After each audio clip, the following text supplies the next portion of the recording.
It was supposed to be a quiet day. I'd just finished running errands and was on my way home when I decided to take the long route through my son Brian's neighborhood. I hadn't seen Lily in a while, and on impulse, I thought I'd drop by to say hello.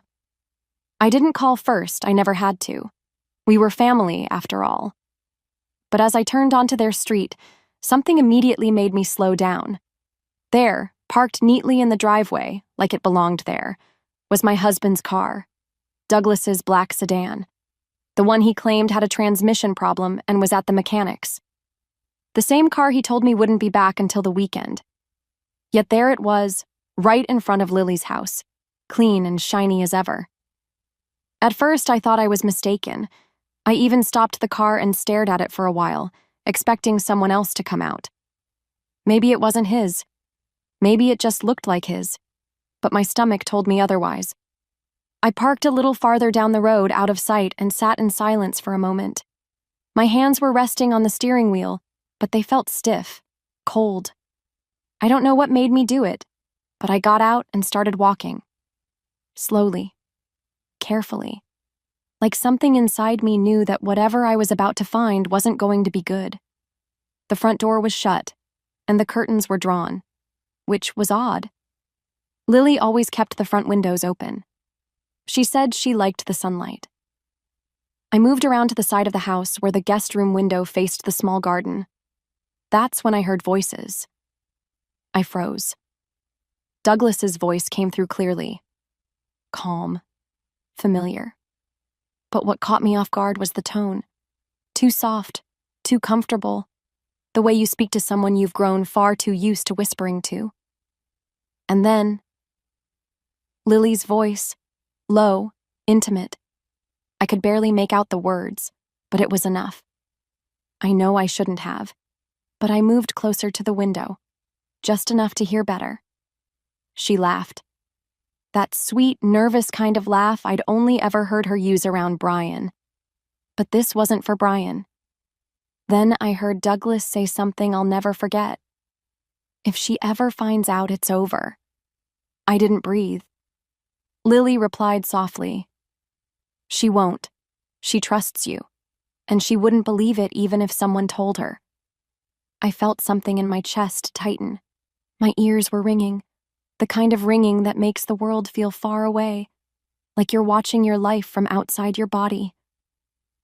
My legs started to tremble, and I reached out to steady myself on the side of the house. I don't know how long I stood there. I just remember their voices, warm, familiar, far too close. I didn't need to hear more. I had heard enough. I turned and walked away slowly, careful not to make a sound.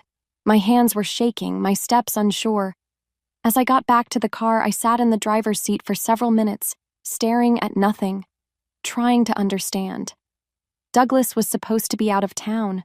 Lily was supposed to be my daughter-in-law.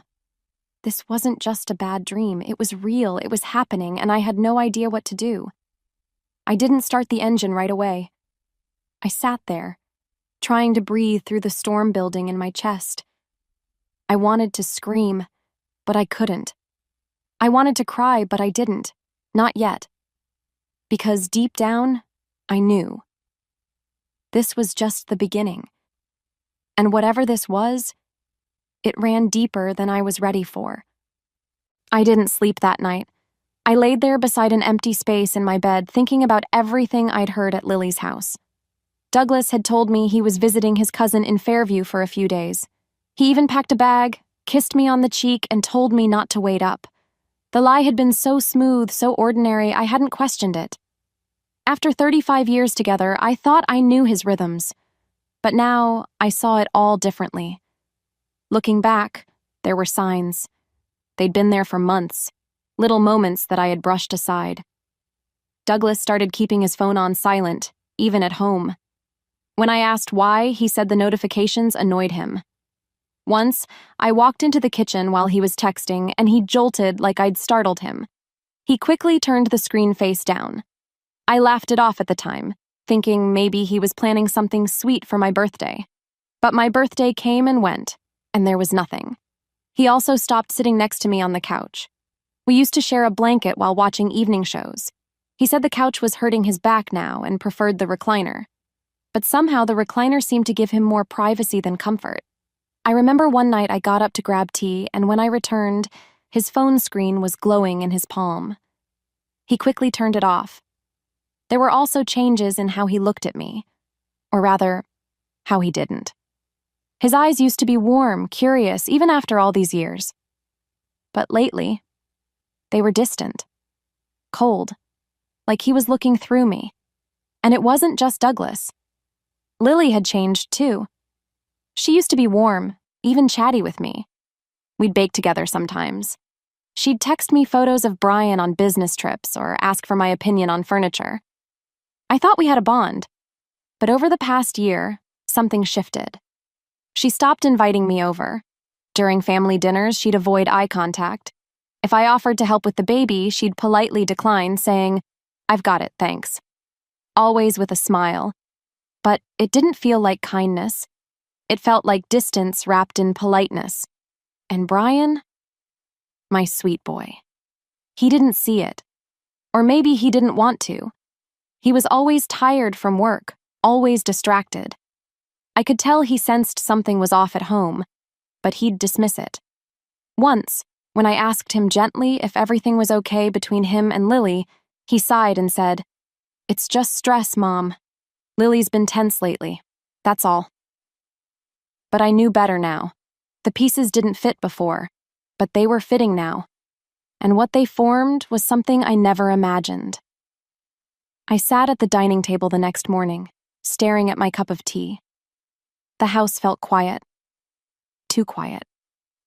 I remembered how Douglas used to hum while watering the plants outside. Now the plants were drooping, neglected, like everything else.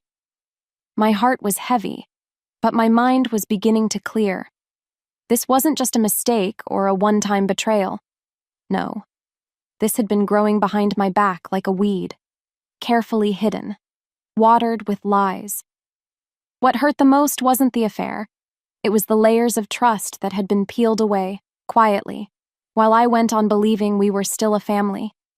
I had loved Douglas since I was 24. We built a life together, a home. We raised Brian with love and discipline. We survived tight budgets, hospital scares, and job losses.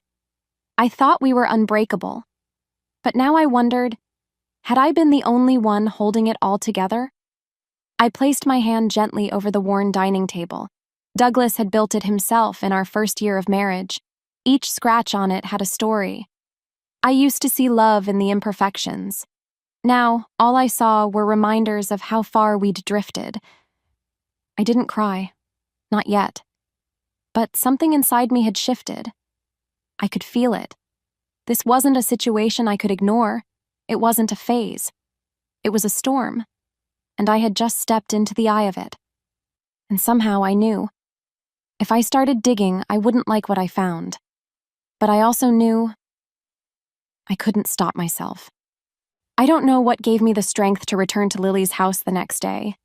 I told myself I needed clarity, closure, anything to make sense of what I had heard. A part of me still clung to the hope that maybe I'd misunderstood. Maybe it was all a horrible mistake. But deep down, I knew. The truth had already begun to take root in my bones. I waited until late afternoon, when I knew Brian would still be at work. I parked a little farther away this time, where no one would think twice about my car. I wore a plain jacket and tied my hair back, and silly, really, like I was trying not to be noticed by my own family. I crept through the side path again, the same way I had the day before. The garden was quiet, but the blinds in the guest room were slightly ajar. That was new. I crouched beside the window, careful not to make a sound, and leaned in. I heard Douglas first. His voice was lower this time, slower, like he was thinking between words. He has no idea. I stayed last night just to be sure. Then Lily's voice, almost whispering, followed. "You shouldn't have gone back to her at all." My heart thudded.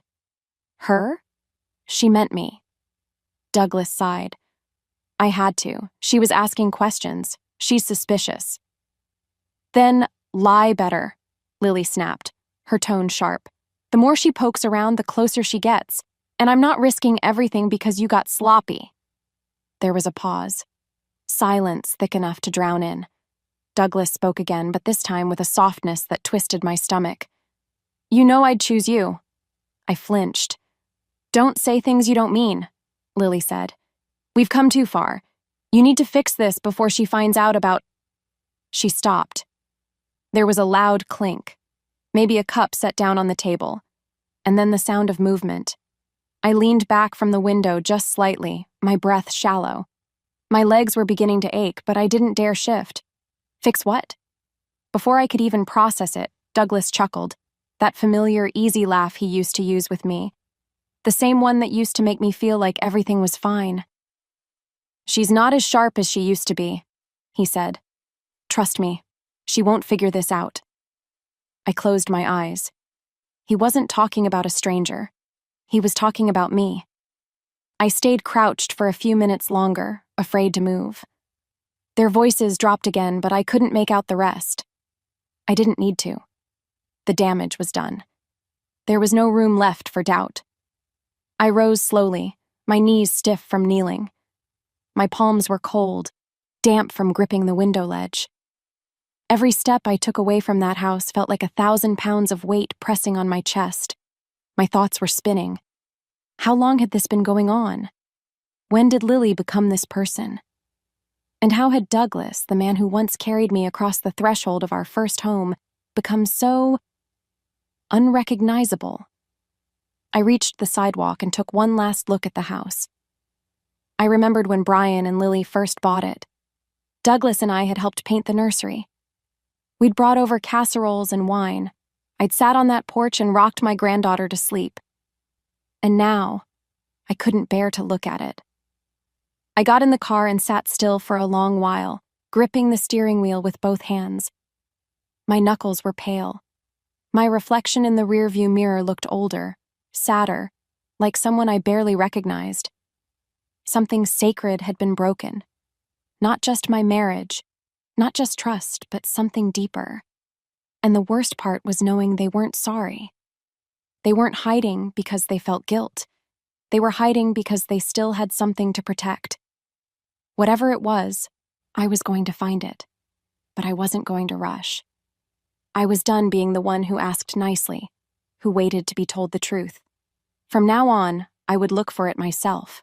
When I got home that evening, the house felt colder than usual. Maybe it was just me, or maybe it was the silence. That thick, heavy kind of silence that settles when something in your life has shifted and you don't yet know how to exist inside it. I didn't cook dinner, I didn't clean, I didn't bother changing out of my coat. I walked straight to the study. Douglas hadn't used that room much lately, not since retirement. But he still kept a few things in there.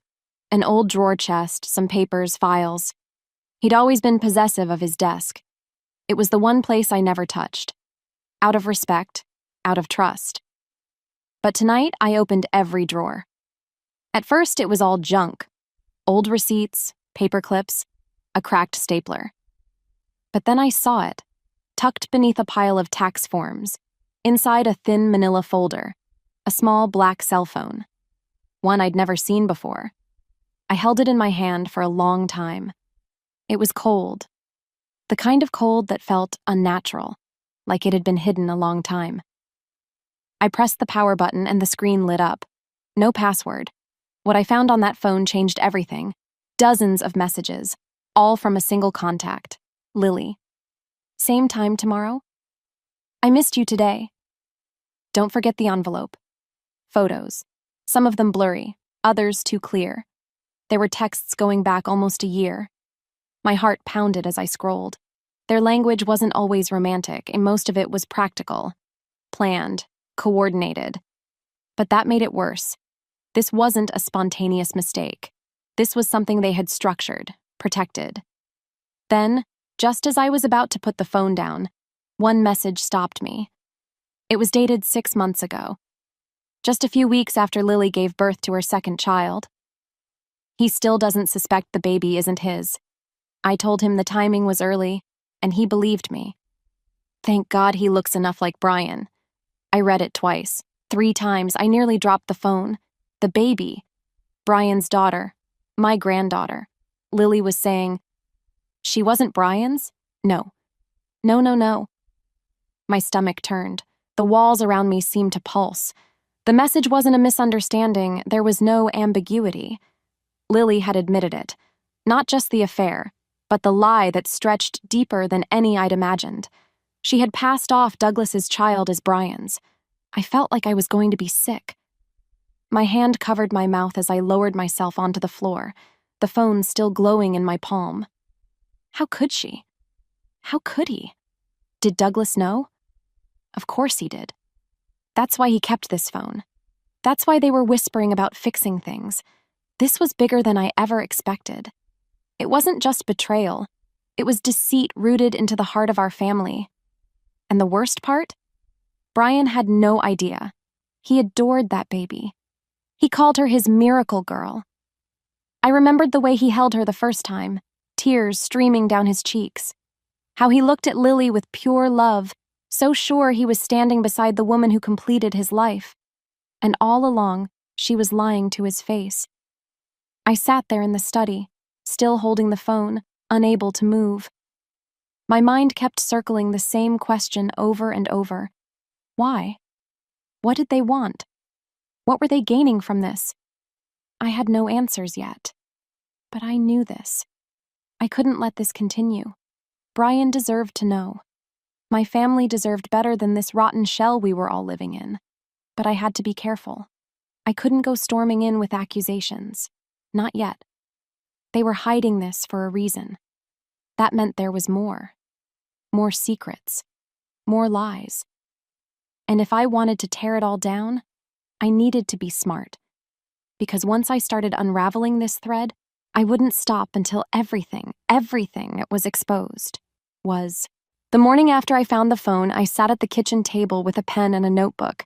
I needed to keep track. Dates, messages, details. My mind was too full, and I didn't want to forget anything. Every time I replayed that message about the baby not being Brian's, I felt my hands tighten around the pen. I kept telling myself this couldn't get worse, but something in my gut said it could. That same morning, I called Linda. Linda and I had been friends since we were both young mothers. She'd once worked as a paralegal and had connections in town. Most people knew her for her quiet smile and sharp mind. What most didn't know was that Linda never forgot a thing.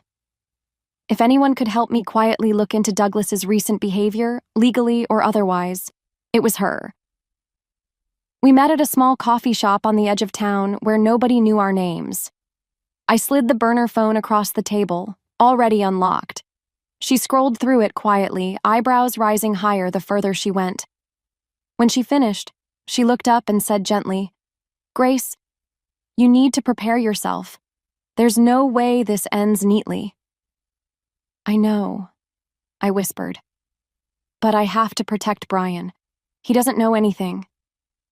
Linda nodded and made a few calls. She didn't ask too many questions, just said she'd dig into Douglas's financial records, asset transfers, and anything unusual in the last couple of years. What she found made my blood run cold. 2 days later, we met again. She slid a manila envelope toward me. Inside were copies of property documents and a quiet paper trail that showed Douglas had been transferring small sums of money every few months to a private account, one I never knew existed. But that wasn't all.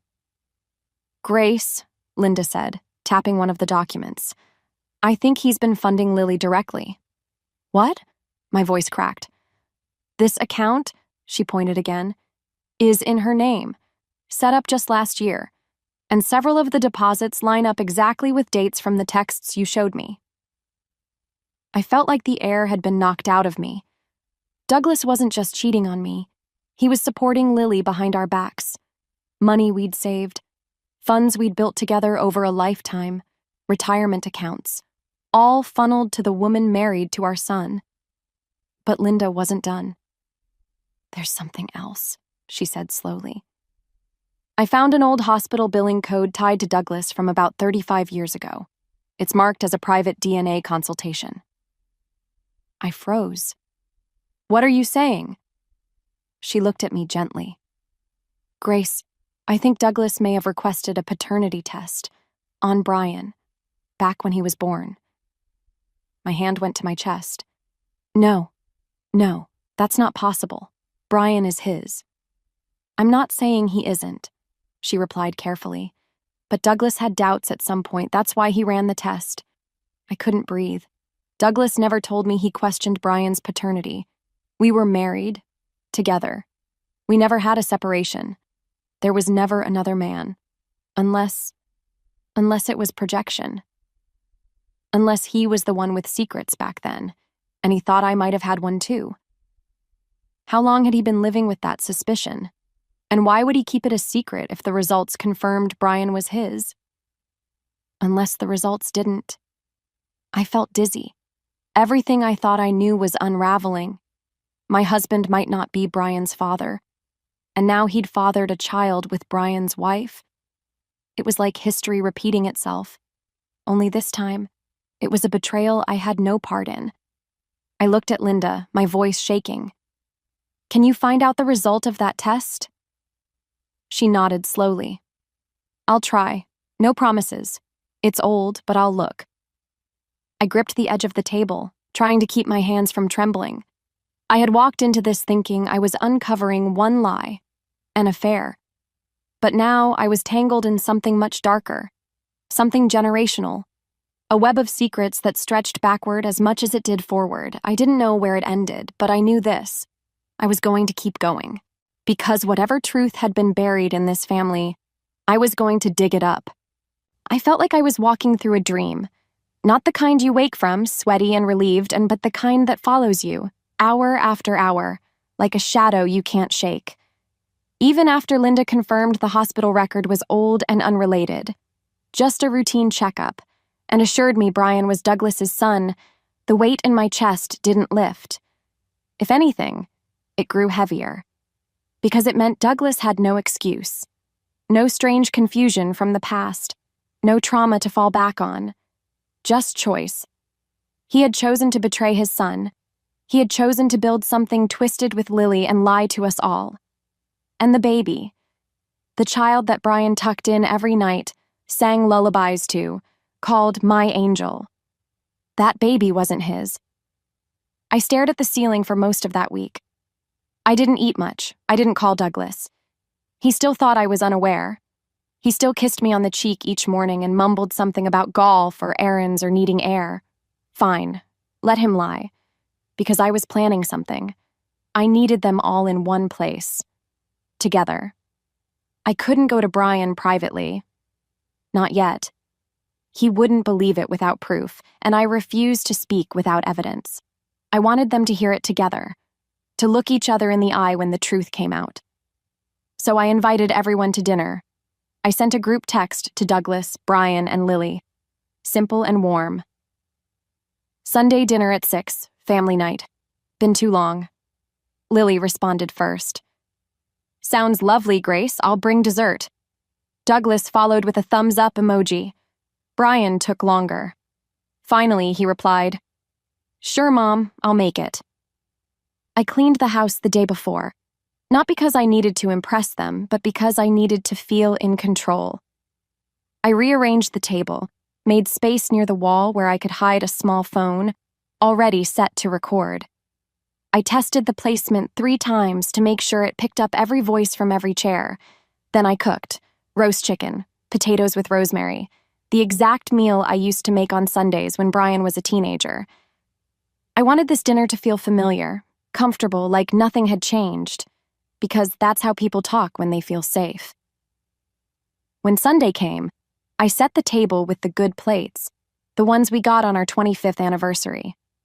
I wore Douglas's favorite color, a soft blue dress I hadn't put on in years. My hands were steady, my voice calm. Douglas arrived first, arms full of wine. He kissed my cheek like everything was normal.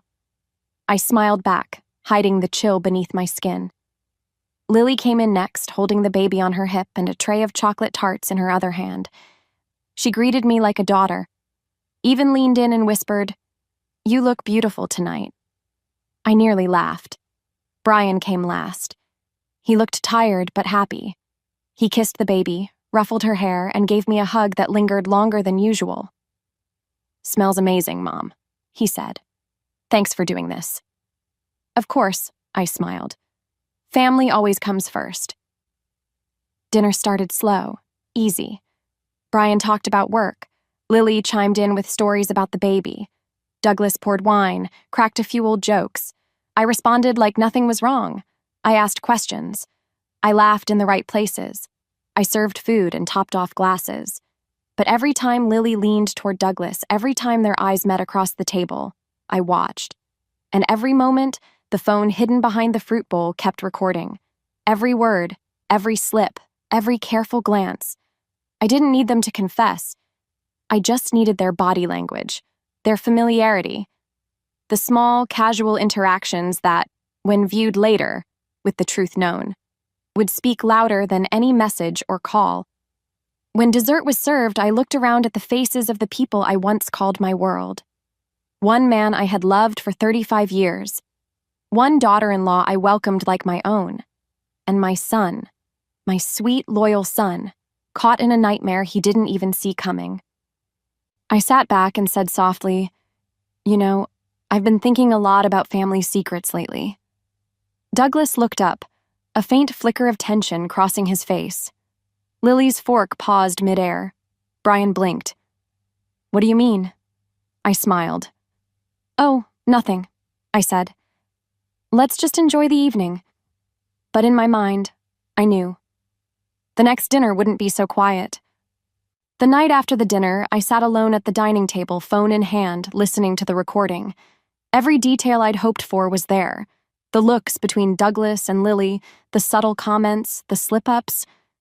They were careful, yes, but not careful enough. I watched the video I secretly took from the sideboard. Body language doesn't lie. Lily touched Douglas's hand too easily. He leaned into her laugh like it was a habit. And when I mentioned family secrets, their faces changed, tightened. There was guilt in Lily's smile, and fear in Douglas's eyes.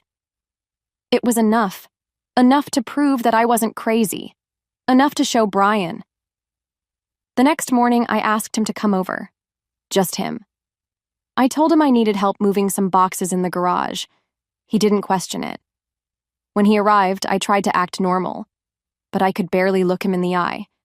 He was my son, my only child, and what I was about to show him would shatter him. "Mom?" he asked, wiping his hands after moving the last box. "What's going on?" I took a deep breath and handed him the phone. "Sit down and watch this, please." He frowned but obeyed. I sat beside him, silent as the dinner footage played. At first, he didn't understand what he was watching, but then he saw the way Lily touched Douglas's hand, how they smiled at each other, how Douglas looked at her when no one was watching. Brian leaned forward. When the recording shifted to the audio clips from the burner phone, the ones with Lily saying, "He still thinks the baby is his," he froze. He didn't blink, didn't speak, just stared at the floor for a long time after it ended. Finally, he whispered, "Are you saying—" I nodded. "Yes, Lily and your father. The baby. She isn't yours." He shot up from the chair and took 2 steps back, breathing heavily. No, that's not possible. Lily would never—" "She did," I said gently. "I'm sorry, Brian. I didn't want this for you, but you needed to know." He didn't say anything, just stood there, fists clenched, breathing like he'd run a mile. I wanted to hold him like I did when he was a boy, but I knew he wouldn't let me. Not right now. "I need proof," he said at last. "More than this." "I already filed for a paternity test," I replied quietly. "Privately. It's coming back tomorrow." He nodded slowly, still dazed. "Okay." The next evening, we sat together again. This time waiting for the call from the private lab. When it came, Brian answered with trembling hands. The results were clear. 0% probability of paternity. Brian didn't speak. He simply lowered the phone, closed his eyes, and let out a long, quiet breath. Then he stood up, picked up his keys, and walked out the door. I didn't follow. He needed space, and I trusted he knew what to do. I don't know exactly what happened when Brian arrived at his house. I only know what he told me later. He walked in, held the baby for a long time, then gently placed her in her crib. He turned to Lily and said one word. "Why?" She tried to deny it at first. Then she cried. Then she begged. But Brian was already gone. He called me from his car that night and asked if he could stay with me for a while. I told him yes, of course, always. As for Douglas, he came home late, drunk and stumbling. He must have heard. Maybe Lily called him in a panic. He tried to talk to me, but I said nothing. Just handed him an envelope, divorce papers. He laughed at first, said I was being emotional. But I wasn't. I was done. The next morning, I sent the video and test results to a lawyer, and then to Lily's parents. Her job, her friends, every person she'd used to parade her perfect family life to. I didn't want revenge, I wanted truth, and when it came out, it landed like a bomb. Douglas moved out 2 days later. Lily lost everything, her marriage, her reputation, her support. And Brian, he's healing. Slowly. He's still here with me, and he's still hurting. But at least now, he knows he wasn't crazy. He knows who stood by him. As for me, I'm starting over. Not with anger, but with peace. Because the truth may have burned everything down, but sometimes the ashes are the cleanest place to begin.